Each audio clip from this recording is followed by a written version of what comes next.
Evening everyone, I'm James and I'm an addict. Oh, James. Yeah, it's really nice being here. I remember Ros telling me she was going to do this meeting. I thought, you're nuts. She's like, no, I want to do this meeting and it's for people that have been, you know. I said, look, you're insane. But I'm glad that she's done it because, I don't know, tonight I feel like talking about myself. I normally talk about recovery or what I think about the programme, but I've been coming to NA for 22 years. I'm 22 years clean. I'm one of those people that I was using drugs when I was 11 years of age, like every day from when I was 11. I suppose the way to put it, I was speaking to someone the other day and they were talking about they came into AA in 1984 or something. And I could have easily come in 1984. That would have been no problem.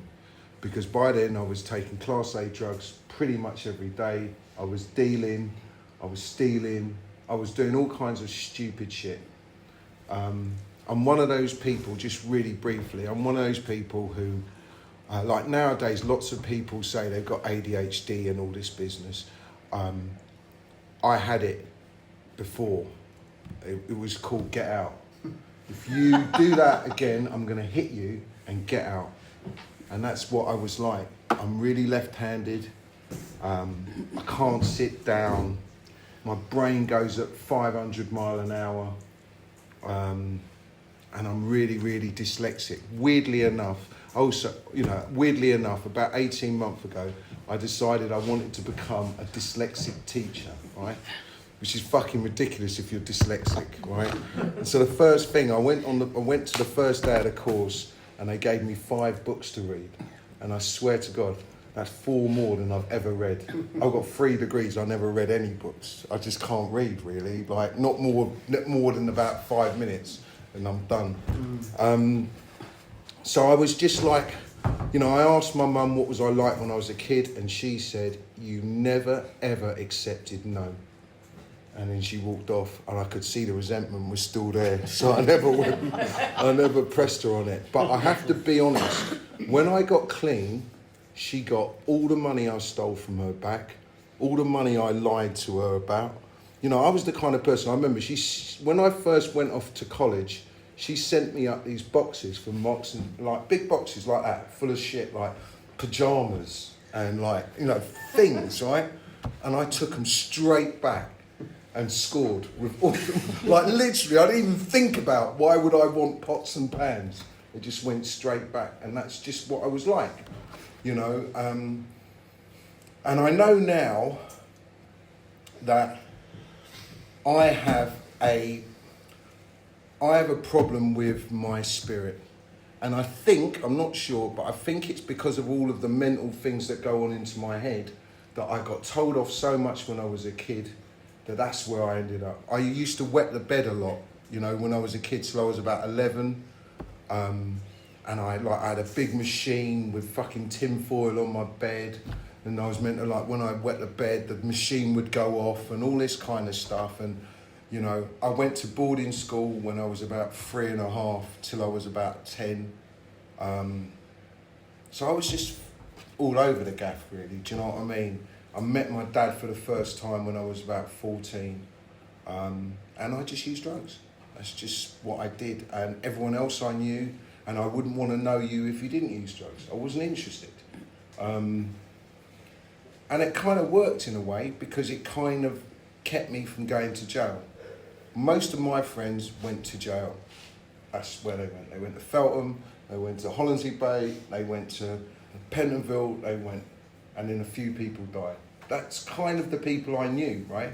And I came to NA with my mum, and I come on a Tuesday. I remember it really well, and I didn't understand anything at all. But my mum said to me, I said to her, what do you reckon of them? And she goes, well, I think they're good because they pray. And I thought, that's just fucking the thing that I hated the most. Because I stole from churches. You know, I'm the altar boy that will steal the offertory money. I will steal the the lottery money. That's what I do. I don't go to churches and I'm like, you know. So when they saw him pray, I was... Anyway, since I've been to NA, I've kind of done the same thing from the beginning, which is I've gone to loads and loads and loads of meetings, and I know now why. I got cancer some years ago. I got testicular cancer. They cut off one of my bollocks. They gave me a plastic one. They told me I couldn't have kids. And I had a load of treatment. And when I had the treatment, I realised that you don't have anything in this world other than your spirit. Everything else is transitory. You might think you own that house or that husband or that wife or those kids. They all come and all go. The only thing you have is your spirit. And I know that now. And it was very clear then. So after that, I went back and I looked at the program and I realised that that's what they mean by a spiritual path, like trying to get in touch with your spirit. Now, my ex-girlfriend, she was a complete atheist, but she definitely had things that raised her spirit. So she liked books, she was clever and all that, you know, and she liked the sea. And everyone's got it. So it doesn't matter what religion you are, what you think, everyone's got some version of their spirit. Now, I believe that is your way of, as my way of understanding what I do in this program. It took me a long time, probably 20 years, to realise that what it means to actually do this program for me. And that means not trying to change myself. I have spent all my life trying to change. And worse, when I come into recovery, I went out of my way. I kept hearing people. They kept saying bullshit like, if you're the same person that walked in here, you'll use it. Where does it say that in the book? I'll tell you what it says in the book as far as I can see. You are not God. You have to find a power greater than yourself that can save you and help you to stay clean. Now, me trying to change was just like an experiment. It's like a mad experiment. You know, when I was a kid, I wanted to be white. Then I thought, well, if I got qualifications, I got more qualifications than anyone I know. I'm still fucking James from the Harrow Road. I mean, in fact, I'm Picky from the Harrow Road. It's the same thing, you know. About 2 years ago, I sat there and I said, I want to be, it's madness. I'll tell you, fuck it, you're here. I said, I wanted to be a magistrate. I can't even spell magistrate, right? I wanted to be a senior fellow of the higher academic fucking God knows what. And I wanted to be a dyslexic teacher. I did all of them in the last 18 months. I'm still exactly the same fucking person. I still can't sit with myself. I still look at the television like a lunatic. I'm the same person. It doesn't matter. So what I do now is one day at a time, I keep my spirit up. And that's the trick. That's what I believe is what this program is about, is listening for your spirit one day at a time. And don't pick up. I kind of, before, I used to think that I didn't understand the steps before because certain things made sense, like don't do what you want to do and do what you want and do what you don't want to do. That made sense because I always want to act out. I always want to find an easier fucking softer way. I think she's going to save me. That will save me. I will feel better if I've got one of them. Why haven't I got that watch? He's too young. I'm too black. That's how my head goes every day, you know. And so when I was thinking about, I suppose when I think about the program, it's become something for me to just accept who I am. You know, accept who I am. And like, the only way of doing that is to not try and change myself all the time. One, it doesn't work. And two, it makes me miserable. What's weird is since I've decided not to change myself, I've changed more in the last year than ever before. I know I've changed more. I know I listen to people more, I laugh more, I take advice from people more, because I'm bored of what my go at it. But you lot are my higher power, you lot are my spirit. So when I listen to people, if I listen to Roz or if I listen to people, that is what changes me. You know, it's like a weird, subtle thing. At the moment you take your hands off the fucking steering wheel, you can kind of enjoy your life. The other reason why I had to do that is that I've lost so many people. You know, when I got clean, there was a geezer called Mark Thomas. And Mark was here, and he was like my brother, you know, we did everything. We did fucking helpline together, we went here, we went there, we went everywhere. And Mark had been in recovery before, about 10 years he got. Then he went out, he got HIV, he went out, and then he come back. Anyway, about 18 months into being clean the second time, he got ill. And I remember like I was going up the hospital and everything, and the last day, he was in the hospital. I was going to do a chair in Pentonville prison. And I said to Mark, fuck it, I won't do the chair, I'll come and see you. And he said, no, do the chair, then come and see me. And I come out of Pentonville where he was gone. And it broke my heart, you know, and I finished with my sponsor because he couldn't understand why it had broken my heart. But that was just the beginning. And as I say, since I've been in recovery, all my worst nightmares have happened and all my dreams have happened. All of them. As I said, I got cancer. My brother because I ain't got kids, but my brother was ill all his life, right? From when he was about 16, 17. He's a really good looking bloke, really lovely person. Like, the reason I know I'm an addict is because I'm the opposite of my brother. My brother was always happy with what he got, and I was never happy with what I got.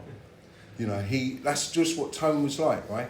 And so, especially the last few years, I looked after him when my mum died. I looked after him, you know, and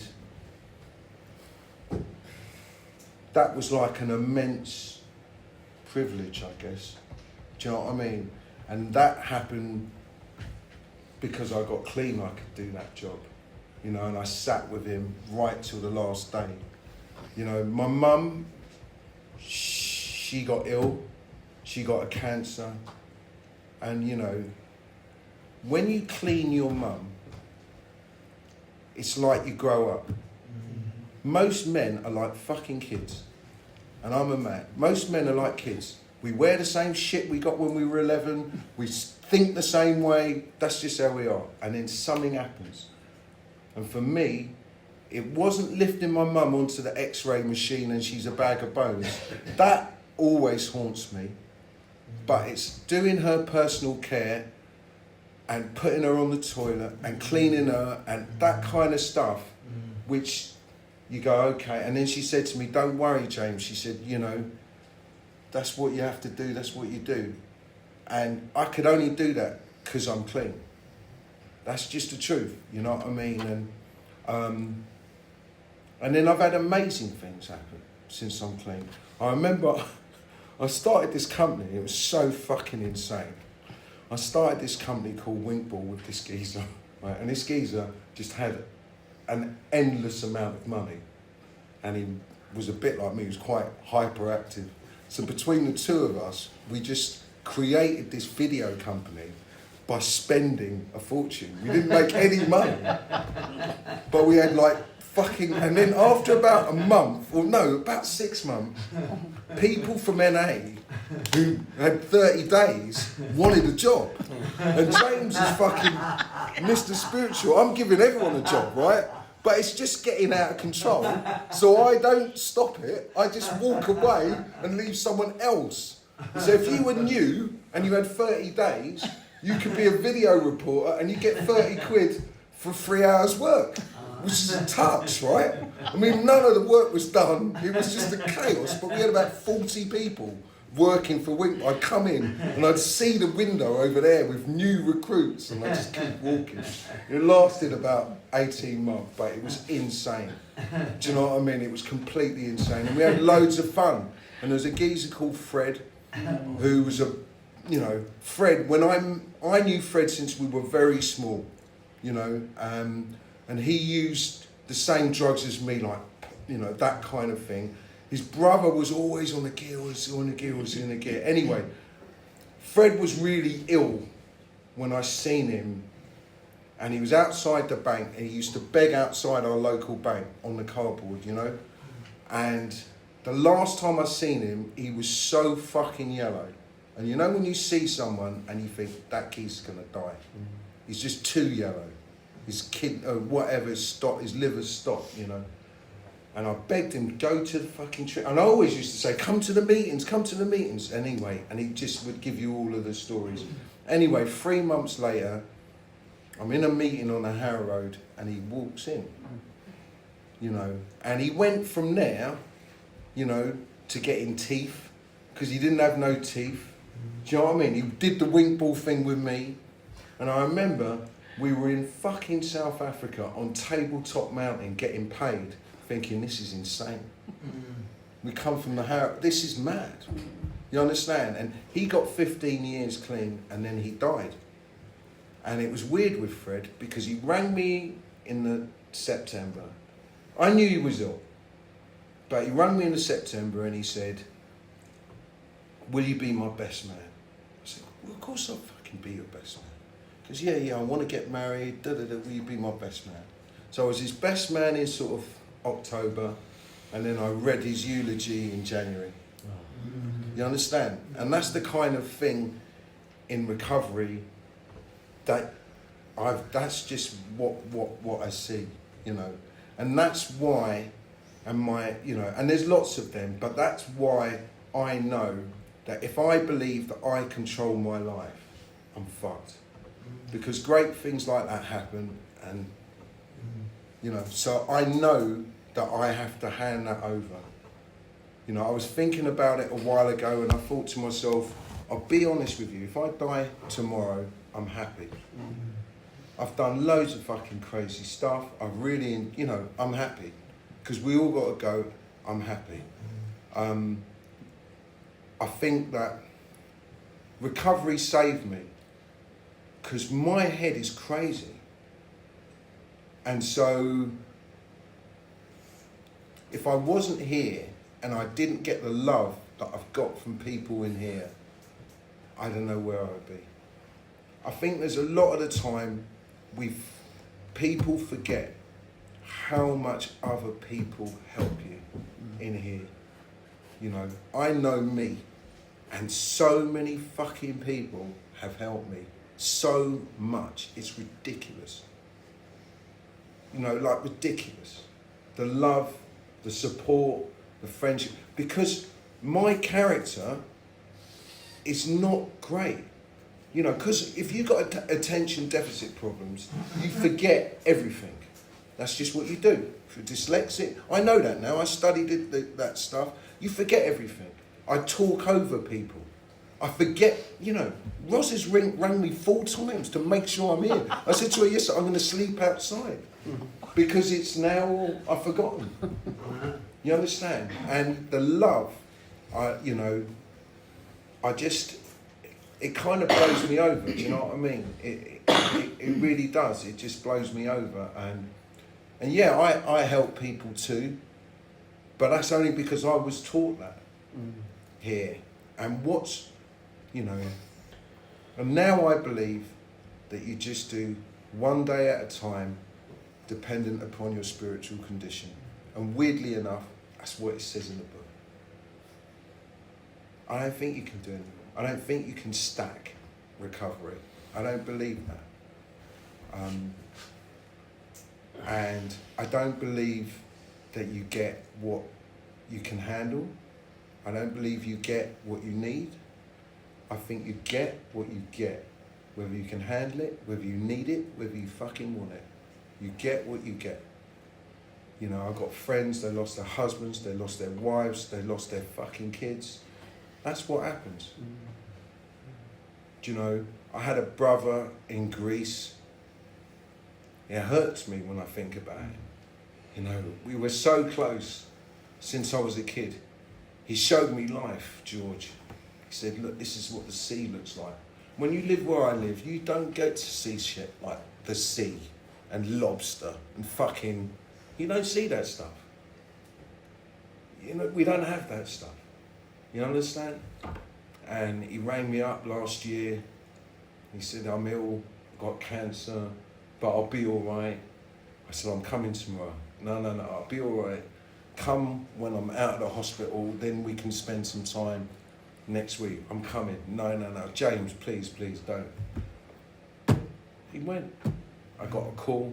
I got on the plane. By the time I arrived, he was gone. And that's how life is. You know, amazing things have happened. My mum, who I stole from all my life, I sent her, my aunties to see, my little sister, and they all went to America and they had a fucking mad time. And they rinsed my money and they enjoyed themselves. Good for them, you know, and that was like a dream. Like my mum had nieces and shit that she saw there last time she saw them. You know, I finish on this. One of the funny things is when I got cancer and they said I couldn't have any kids, within like the next 6 months, all my friends kept asking me to be the godfather of their kids, right? So I've got this kind of collection of godchildren, right? Of one type or another, you know. And it's funny, some of them, well, obviously some of them are white. And like, I had one that's like ginger and she's like, now she's about 24. But she was like 17. She used to come to London and the looks we would get, man. Jesus Christ. People would think, who is this nonce? What's going on? Yeah. And now I've got another one who's 13 and she's great, but she's like a big woman. But she's only 13, she's only this big, you know. And she takes me round. But my cousin got cancer and he died the same week his son was born. So he never saw his son. But his dad is a big man, Mr. Big Man, right? In Ghana, he's important. He rings me and he says, you're in London, the boy's in London, I need you to look after the boy, right? And I can't say no, right? I'm going to say yeah. So I've looked after this kid. He's 16 now.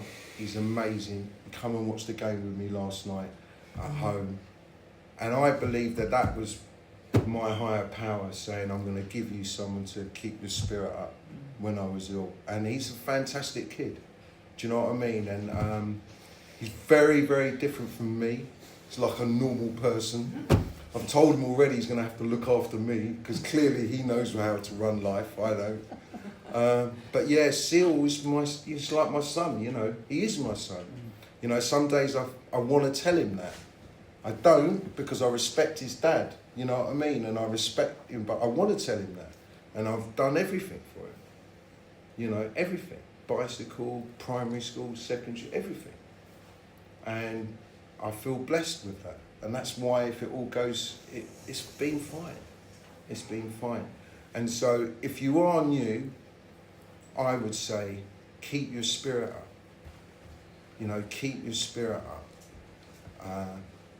One more day, one more day, one more day. And, you know, in a weird way, try and just accept yourself for who you are rather than trying to constantly change to something else. Let your spirit change you. You know, be gentle on yourself is what I always used to say. And I think it's true, like the people I used to see, the old time people, they always used to say, you know, wear your recovery like a loose garment. Be easy on yourself. When the wind blows, bend.